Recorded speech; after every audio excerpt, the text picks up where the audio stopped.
When Thangobrind the jeweler heard the ominous cough, he turned at once upon that narrow way. A thief was he, of very high repute, being patronized by the lofty and elect, for he stole nothing smaller than the muumuu's egg, and in all his life stole only 4 kinds of stone: the ruby, the diamond, the emerald, and the sapphire.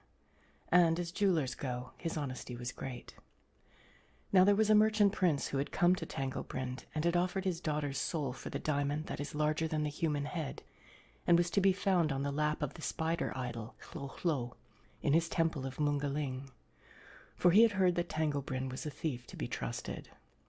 Thangobrind oiled his body and slipped out of his shop and went secretly through byways and got as far as Snarp before anybody knew that he was out on business again or missed his sword from its place under the counter.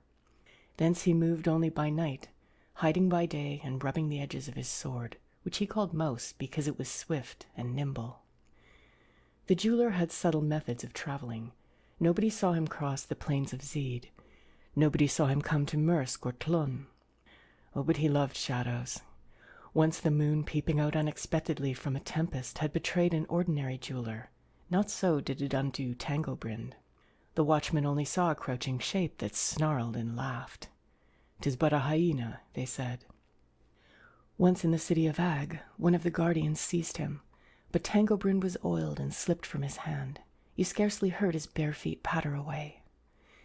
He knew that the merchant prince awaited his return, his little eyes open all night and glittering with greed. He knew how his daughter lay chained up and screaming night and day. Ah, Thangobrind knew, and had he not been out on business, he had almost allowed himself 1 or 2 little laughs. But business was business, and the diamond that he sought still lay on the lap of Hlö-Hlö, where it had been for the last 2 million years, since Hlö-Hlö created the world and gave unto it all things except that precious stone called Dead Man's Diamond. The jewel was often stolen, but it had a knack of coming back again to the lap of Hlö-Hlö.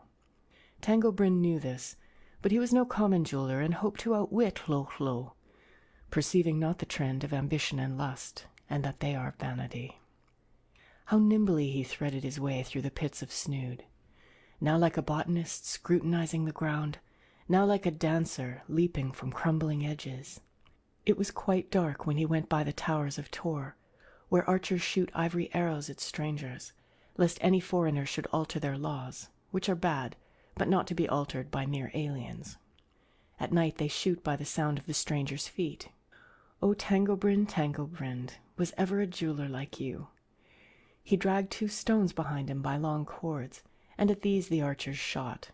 Tempting indeed was the snare that they set in Woth, the emeralds loose set in the city's gate, but Thangobrind discerned the golden cord that climbed the wall from each, and the weights that would topple upon him if he touched one, and so he left them, though he left them weeping, and at last came to Teth.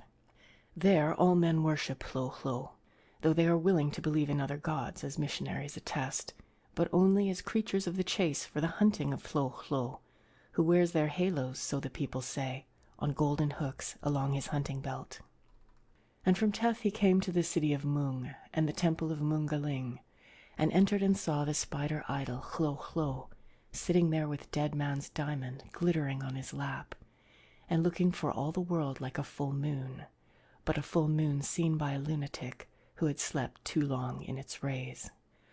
For there was in Dead Man's Diamond a certain sinister look, and a boding of things to happen that are better not mentioned here. The face of the spider idol was lit by that fatal gem. There was no other light. In spite of his shocking limbs and that demoniac body, his face was serene and apparently unconscious. A little fear came into the mind of Thangobrind the jeweler, a passing tremor, no more. Business was business, and he hoped for the best. Thangobrind offered honey to Hlö-Hlö, and prostrated himself before him. Oh, he was cunning. When the priests stole out of the darkness to lap up the honey, they were stretched senseless on the temple floor, for there was a drug in the honey that was offered to Hlö-Hlö. And Thangobrind the jeweler picked Dead Man's Diamond up, and put it on his shoulder, and trudged away from the shrine. And Hlö-Hlö, the spider idol, said nothing at all, but laughed softly as the jeweler shut the door. When the priests awoke out of the grip of the drug that was offered with the honey to Hlo-Hlo, they rushed to a little secret room with an outlet on the stairs and cast a horoscope of the thief. Something that they saw in the horoscope seemed to satisfy the priests. It was not like Thangobrind to go back by the road by which he had come. No, he went by another road, even though it led to the narrow way, night house and spider forest. The city of Mung went towering up behind him, balcony above balcony, eclipsing half the stars as he trudged away with his diamond. He was not easy as he trudged away, though when a soft pittering as of velvet feet arose behind him, he refused to acknowledge that it might be what he feared. Yet the instincts of his trade told him that it is not well when any noise whatever follows a diamond by night, and this was one of the largest that had ever come to him in the way of business. When he came to the narrow way that leads to Spider Forest, Dead Man's Diamond feeling cold and heavy, and the velvety footfalls seeming fearfully close, the jeweler stopped and almost hesitated. He looked behind him. There was nothing there. He listened attentively. There was no sound now. Then he thought of the screams of the merchant prince's daughter, whose soul was the diamond's price, and smiled and went stoutly on. There watched him apathetically over the narrow way that grim and dubious woman whose house is the night.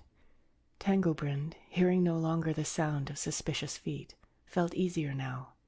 He was all but come to the end of the narrow way when the woman listlessly uttered that ominous cough. The cough was too full of meaning to be disregarded. Thangobrind turned round and saw at once what he feared. The spider idol had not stayed at home. The jeweler put his diamond gently upon the ground and drew his sword called Mouse, and then began that famous fight upon the narrow way in which the grim old woman whose house was night seemed to take so little interest. To the spider idol you saw at once that it was all a horrible joke. To the jeweler it was grim earnest. He fought and panted and was pushed back slowly along the narrow way, but he wounded Hlo-Hlo all the while with terrible long gashes over his deep, soft body, till Mouse was slimy with blood. But at last the persistent laughter of Hlo-Hlo was too much for the jeweler's nerves, and once more wounding his demoniac foe, he sank aghast and exhausted by the door of the house called Night at the feet of the grim old woman, who, having uttered once that ominous cough, interfered no further with the course of events. And there carried Thangobrind the jeweler away, those whose duty it was, to the house where the two men hang, and taking down from his hook the left-hand one of the two, they put that venturous jeweler in his place, so that there fell on him the doom that he feared, as all men know, though it is so long since, and there abated somewhat the ire of the envious gods. And the only daughter of the merchant prince felt so little gratitude for this great deliverance that she took to respectability of a militant kind, and became aggressively dull, and called her home the English Riviera, and had platitudes worked and worsted upon her tea-cosy, and in the end never died, but passed away at her residence. End of Distressing Tale of Thangobrind the Jeweler,